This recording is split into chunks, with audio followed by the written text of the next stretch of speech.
Finance and ICA for our partnership. And it is such a great honor to have Mr. Pekka Dare joining us and giving us a valuable insights on emerging trends in financial crime and compliance. So, sorry, I'll just close. I'm sorry, my screen is freezing. So, yes. Okay. Okay. So before we begin, I would like to invite Mr. Suvisar, our Chief Executive Officer, to give a welcome remark. Thank you. Ranita, thank you. Good afternoon, everyone. Let me check. Can you hear me, right? Okay, great. Thank you. Thank you. Thank you. So welcome to today's webinar on the emerging trends in financial crime and compliance. I think it's a pleasure to have you all with us.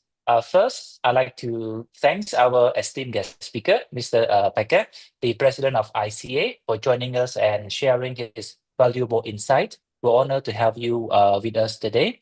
And also like to extend my sincere gratitude to each of you for taking the time to join us. Your participation today demonstrates, I think, your commitment to addressing some of the most pressing challenges in the financial sector. It is this kind of collaboration that drives progress and help us build a stronger and more secure systems. And today's topic we are discussing touch all of us, regardless of our specific role. I think whether you are directly involved in compliance, risk management, or business strategy, the challenges and the opportunity ahead are very significant. And with new and evolving threats on the horizon, I think it's crucial that we stay ahead of the curve together. Financial crime has always been an issue affecting the business and economy in countless ways. But what makes this topic urgent now is how these crimes are evolving.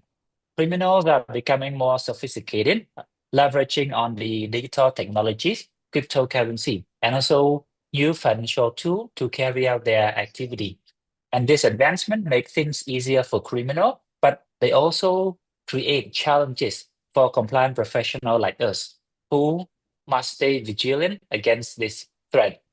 And once again, we are thrilled to be hosting the webinar today, and I look forward to insight, discussion, and strategies that the speaker will explore in order to strengthen and also to address these complex challenges and build a safer, more transparent financial world for everyone. So let's make today's webinar a meaningful and productive experience for everyone. Thank you. Thank you to Mr. Suvisar for giving a welcome remark. So now I would like to invite Mr. Mr. Pekka Dare, the president of ICA, to give us the presentation on emerging financial crimes and compliance. Thank you. Thank you so much, and a warm welcome and hello to all of you in Cambodia. As you see, I have my Cambodian scarf on as I visited your beautiful country for the first time last weekend, actually. So it's an absolute pleasure. Looking forward to an interesting and important session. And as Mr. Suvisar said today, this is such an important topic for Cambodia and for all professionals engaged in finance, compliance, banking, financial services in general. So welcome today. We've got an hour and a half, and I would love to hear from you with any questions you have. We will take some questions at the end, I believe. As has been said, my name is Pekka Dare. I'm the president of the International Compliance Association. Please do feel free to connect with me on LinkedIn. If you are on LinkedIn, and also with the International Compliance Association. My role is a fairly unique one. I'm based in Singapore. I'm originally from the UK, and my role is global. So I travel all around the world talking to compliance and risk professionals, law enforcement, regulators, central banks, tech companies about emerging trends in compliance, financial crime, anti-money laundering, fraud, all of these topics. And I'm in a fairly unique position in that I see, I guess, some of the emerging trends that are coming around in this space. So I'm delighted to be joining with you today. I've spent many years in industry as a money laundering reporting officer for a multinational investment and banking firm, and head of financial crime at a UK bank. And originally I'm a lawyer, qualified in the UK and New Zealand, where I looked at organised crime and tax evasion. So that's a little bit about my background. But look, let's start today by looking at what we're going to cover today. I'm going to give you a few examples of some of the recent cases that have been covered in terms of enforcement actions from around the world. I think we can always learn when financial and regulated institutions get into trouble. They always have lessons for us, no matter whether we're in a bank or another regulated entity, or we're indeed a regulator. I'm going to talk about some of the emerging trends and issues, and I'm going to talk about a topic that is sweeping the world, and that's the war we are in with fraudsters. We are in a war, and we are fighting that war using technology, as Mr. Suvisal said at the start, I think, of his introduction. So we'll talk about that as well. And I'd like to finish by giving you a little bit of an update for those of you who are not familiar with the International Compliance Association, about what we're doing. And a massive thank you to the Institute of Banking and Finance. And I'm very proud and pleased to be here today as part of our ongoing partnership with the IBF as well. So many thank yous for organising today. Okay, so let's begin, shall we? Just a snapshot a little bit there of the International Compliance Association. We've been going for around 25 years now, and we have trained over 180,000 professionals around the world. We have over 30,000 full-time professional members in over 150 countries, and a huge network, 6.6 million people all over the world. Again, I'm speaking to you from Singapore. We have offices around the world as well. So in joining and partnering with ICA, you're part of a global community of professionals. And this is what we're trying to do, help businesses grow in the right way. And I think we've heard a lot about sustainability. Hosted a networking and roundtable event last night in Singapore on sustainability. And I think sustainability and financial crime compliance are two things that are intrinsically linked. I'll perhaps talk about that a little bit as well. Because, you know, compliant business, sustainable business, business that looks at ethical standards and fights financial crime is also profitable business. It's the better business. And that is a really important message I think we need to take to our businesses, that as compliance professionals, we are business enablers and business partners. We're not just about saying no, we're about helping our business grow, but growing in a sustainable way. Okay, I want to start with just a bit of context for those of you in Cambodia. And I've been doing some research on, I guess, some of the challenges you face in Cambodia. Obviously, I'm in Singapore. I travel a lot through the Asia-Pacific region, looking at the scale of crime and criminal activity that we face. And what we have here is a league table of the amount of crime, of criminal property generated every year by organised crime groups around the world. And this is from an organisation called Global Financial Integrity. And they are a lobby group funded by the World Bank and other organisations, and they do some amazing research into organised crime. And I think it's important when we work in financial services or regulated firms to understand the threats that we face. And what's interesting when you look at these figures is this is the most, the list of the top grossing criminal activities by organised crime around the world every year. This figure is annual. And if you look at the figures, I think the surprising results.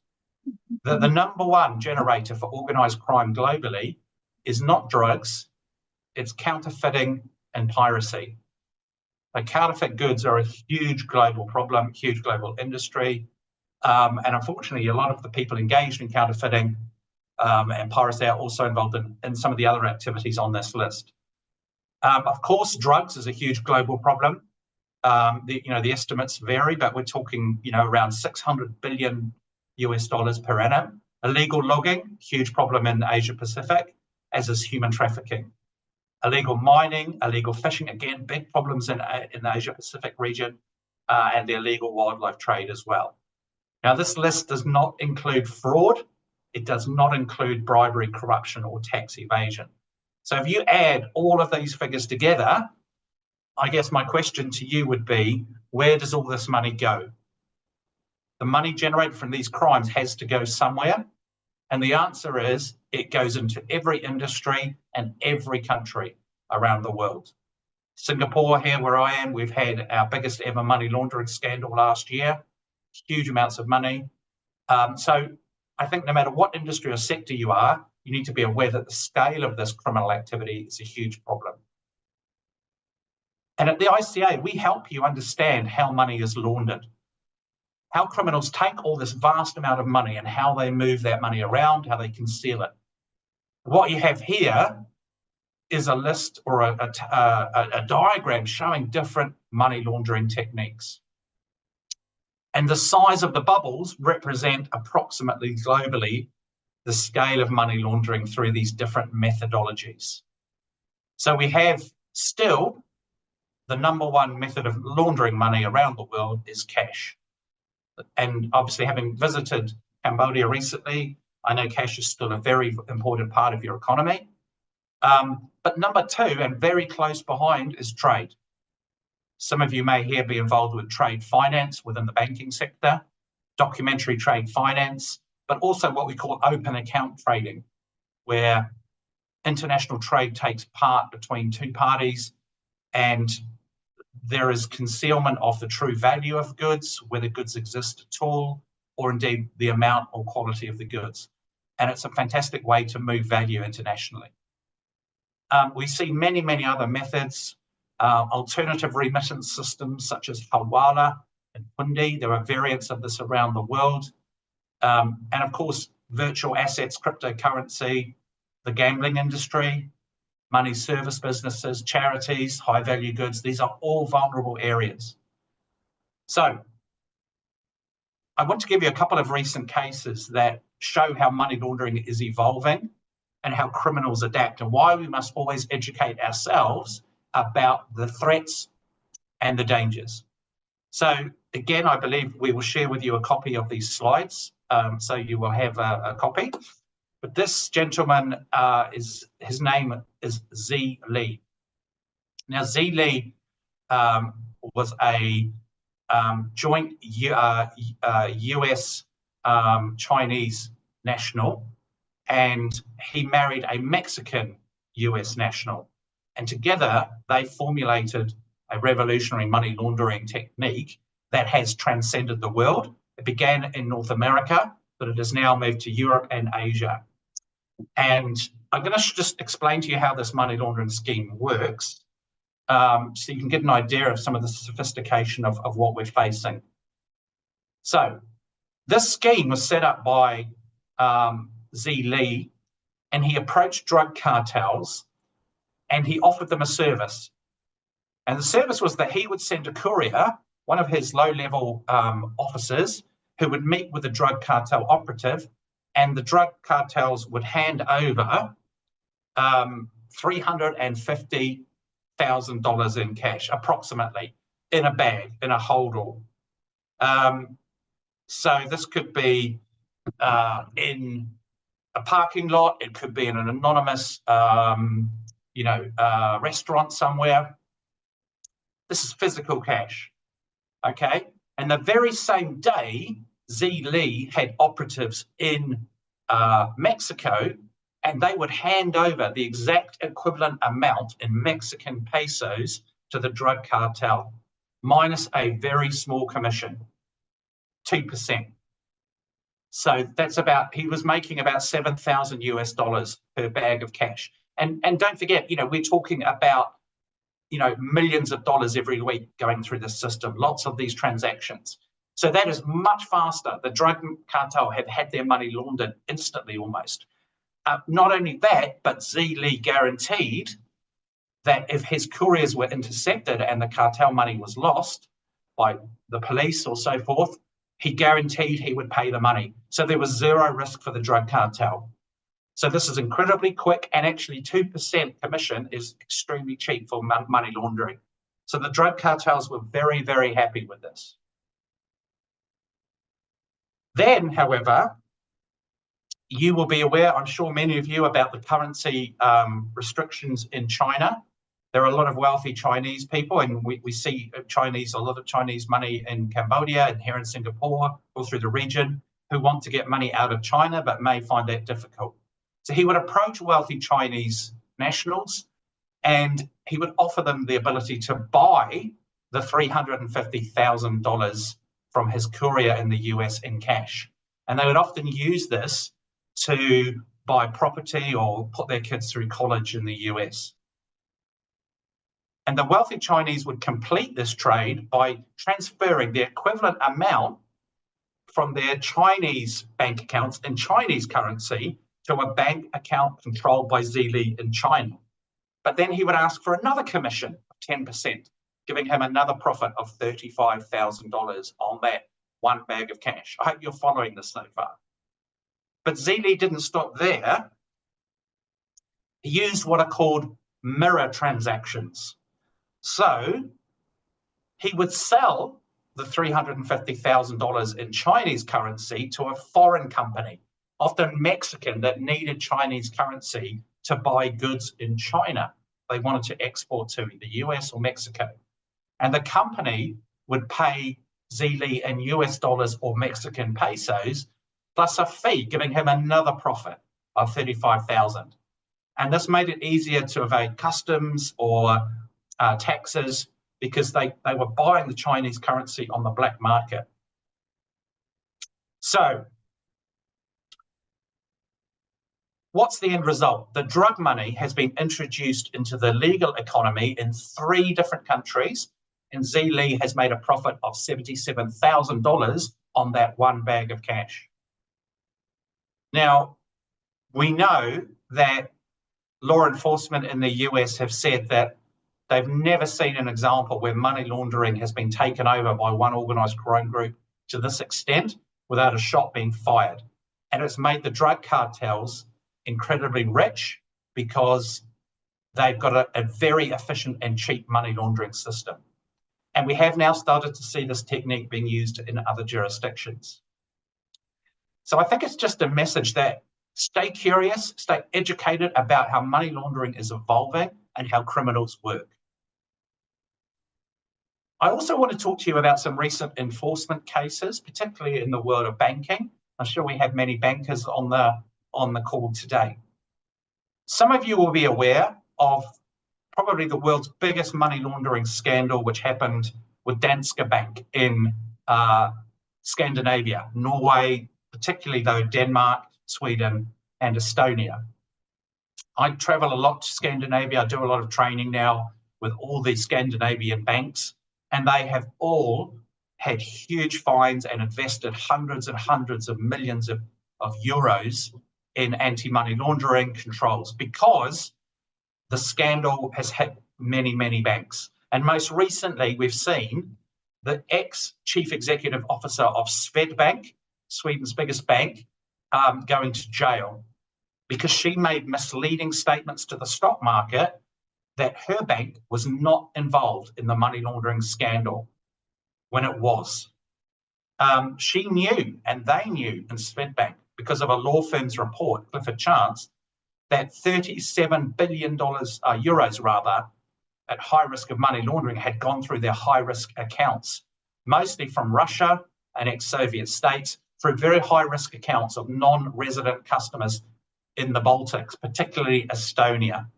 So there was a connection. They were very, very heavily involved. But she misled the stock market, she misled the media, and as a result, she's going to jail. So again, what's fascinating about the Swedbank case is it shows a culture in that bank where relationship managers and business people treated money laundering like a joke. and this has brought down the CEO. It's nearly destroyed the whole bank. You can see some of the quotes that have come out of emails here. There's a quote here from a high-ranking relationship manager, senior management figure. I wouldn't have even opened that account, but the guy bought a decent bottle of Hennessy. A Hennessy is a brandy. You know, they're almost the profitable ones in my portfolio. They launder a lot and brazenly. You know, this was an open secret.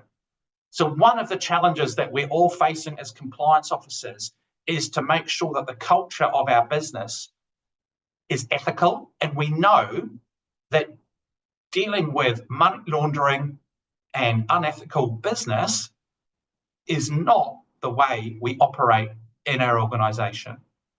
There's an education piece here that if you do operate in this way, it will destroy your bank, it will bring you down, and potentially you will end up in prison. And we're seeing many, many more cases like this around the world now, as regulators start to get tougher and as law enforcement get tougher. Here are some WhatsApp messages between various managers within Swedbank about money laundering. Again, asking about getting fancy watches from clients and treating money laundering as an open joke. And again, there are more criminal prosecutions going on, and there have been many, many job losses as a result, and the bank itself is really facing huge fines. Again, here we go. You can see some of the statements in the WhatsApp chat here. I would also say just one piece of advice. Many, many banks now are investing and looking at how they monitor and can control the use of disappearing media. So things like WhatsApp, Telegram. I know WhatsApp is used in Cambodia. And make sure that you can monitor what your staff are saying on these disappearing media platforms. And we have seen some big fines for banks not properly monitoring that. So you may wish to look at your internal policies and see if you have a policy on how your employees use disappearing media like WhatsApp and what your rights are to monitor those. So again, there's a colleague of mine that I've worked with for many years called Graham Barrow, and he produces on the internet a podcast and a website called the Dark Money Files. And they look at money laundering and crime and corruption around the world. And you can see Graham's quote here saying that the CEO of Swedbank going to jail is a wake-up call to senior managers and C-suite executives. It's not, accountability isn't just words on a policy, but it's real, tangible, and carries significant penalties if not delivered responsibly. So I think the Swedbank case is a very interesting development. I just wanted to give you another example as well of a bank that got into trouble recently. This is Starling Bank from the UK. You may not have heard of Starling Bank. It's one of the newer banks in the UK. It's what we call a challenger bank, trying to take on some of the older, more traditional banks. Now, this bank grew very, very rapidly. And I think there's a lesson here for any firm that's growing rapidly or a new startup firm, in that they didn't invest enough in their anti-money laundering people, their training, their automated systems. And the regulator found loads of problems with their money laundering screening and their sanctions screening. And they put a restriction on their license, and they said, you must not onboard any more high-risk customers until you sort out your anti-money laundering systems. And they also woefully underinvested in their compliance teams. They didn't have enough people, and they didn't train their people well enough.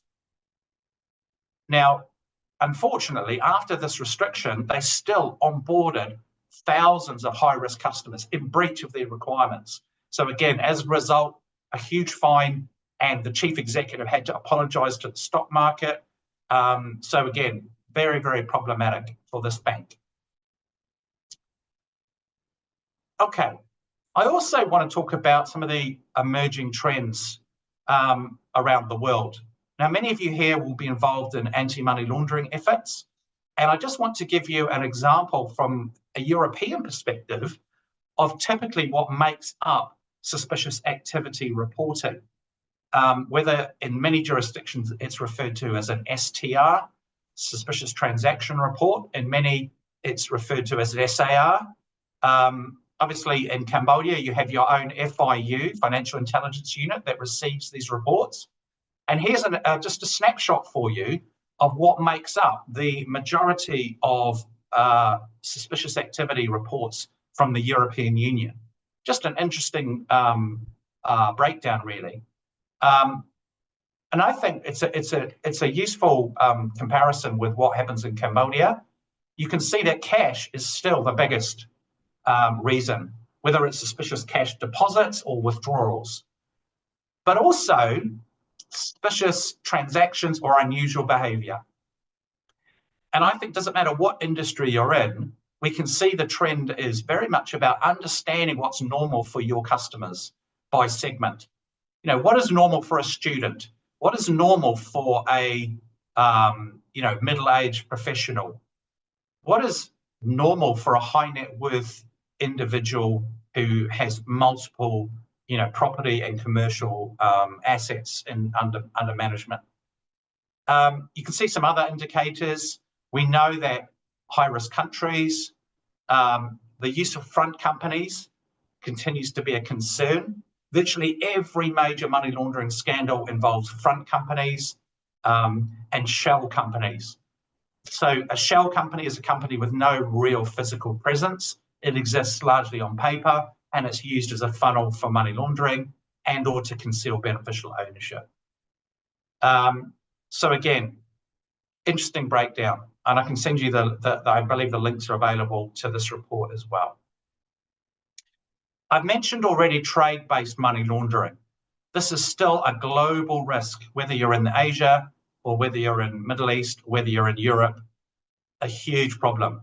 And again, this is a fantastic report from an organisation called the Global Coalition to Fight Financial Crime.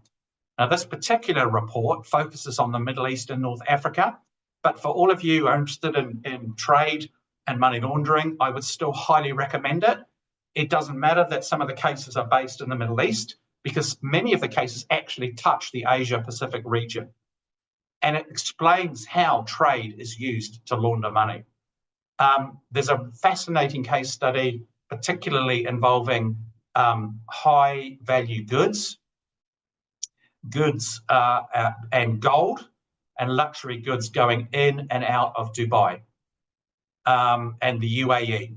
Some of you will know that Dubai is a massive centre for the gold industry, and obviously there's a lot of wealth that goes into Dubai.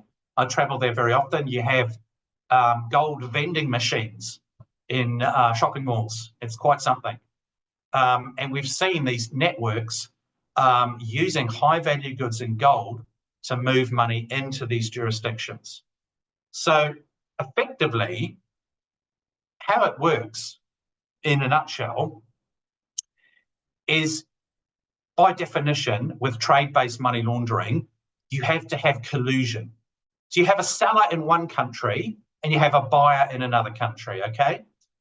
Now, this only works if both the seller and the buyer are working together and they understand that they're trying to launder money. So the seller, in this case you have on your screen, exports goods worth 10 million US dollars. And those goods have been bought with the proceeds of crime. So that could be fraud, it could be drug money, it could be people trafficking, whatever. But those goods have been bought with criminal money. However, the buyer invoices and all of the underlying paperwork, if it's through documentary trade finance, indicates that those goods are only worth 1 million US dollars. So in effect, then once the buyer receives those goods, the buyer says to their bank, wire $1 million to the seller's bank, and the seller's bank gives the seller 1 million payment. Sorry, did we have a question? No, just some sound. So effectively, what's happened? What's the net economic result of this transaction? Once the buyer sells the goods for the equivalent of 10 million US dollars in the local currency, they have moved $9 million in value from one country to another country. And the only way to detect that is to actually examine the goods, because the paperwork says this is a legitimate transaction. Now, if you look at the number of containers that go through any big port, whether it's in Cambodia, whether it's here in Singapore, the percentage of containers that actually get inspected is low. Banks are still relying on documents as to the veracity and the truth of the underlying transactions. And identifying mistakes in documents or unusual pricing patterns is a real challenge for banks. But there are things you can look for. Changes in behaviour. The seller has always exported certain kinds of goods, and suddenly they're exporting something they've never exported before. Or the goods seem obviously over or underpriced. Or the way the goods are shipped is strange. Maybe they're shipped in a container or a ship that's too small for those goods to actually move. Or maybe the geography of the way the goods are shipped does not make sense. But we're talking about a totally different way of looking at money laundering than traditional money laundering through a checking account, a current account in a bank. It's a different way of looking at things, but it's a huge global problem. And this report that I showed you on the previous screen is full of real examples of how this actually works. And there's another case I just want to mention. So we often see fraudsters using this to move money outside one jurisdiction. So in this case, a fraudster used fake documents. So that's why training your people to identify fraudulent or misleading documents is very important. And they sought a revolving documentary credit for $500 million to buy 1 million tons of goods. So, a big transaction. But there were a lot of red flags that the bank picked off and was able to work with law enforcement to identify that this was a fraud linked and then money laundering. There were also red flags because the companies had no physical presence and no bank account activity. They were just front companies. And there was lacking signatures of the customer. The pricing seemed strange and the transactions were suspicious. And there were high-risk indications. There were links to a high-risk country, in this case, Yemen. And as a result, law enforcement was able to work with the bank. There were STRs made and arrests were made and money was recovered from the fraud. It's a really, really interesting and powerful example of how good compliance can result in really tangible benefits. There's another topic I want to talk to you about, which is getting a lot of global attention. I'm very pleased and delighted that Cambodia has improved its anti-money laundering and counter-terrorist financing and proliferation financing legal frameworks, and its work that it's done through various FATF evaluations and working with the Asia Pacific group as well. But the latest round of FATF evaluations is underway. The Financial Action Task Force is sending teams around the world to, again, challenge and look at countries and what they do. And one of their key areas of focus is proliferation financing.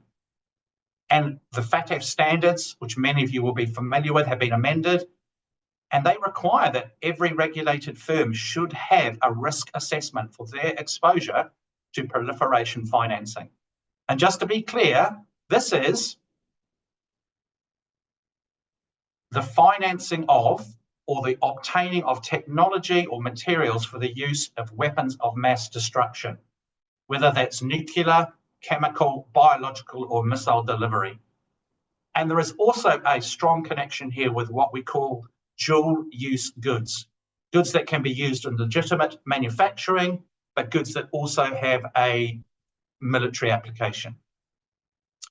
So here we have a case, and the two countries we're most concerned about are North Korea and Iran, but there are other non-state actors trying to get hold of this material. And we know when we look at the cases like this one, that the Iranians and the North Koreans have networks all around the world, not just Asia Pacific, Europe, Middle East, and they use front companies, they use diplomats, they use cash smuggling. And in this case, an Iranian national and a Chinese national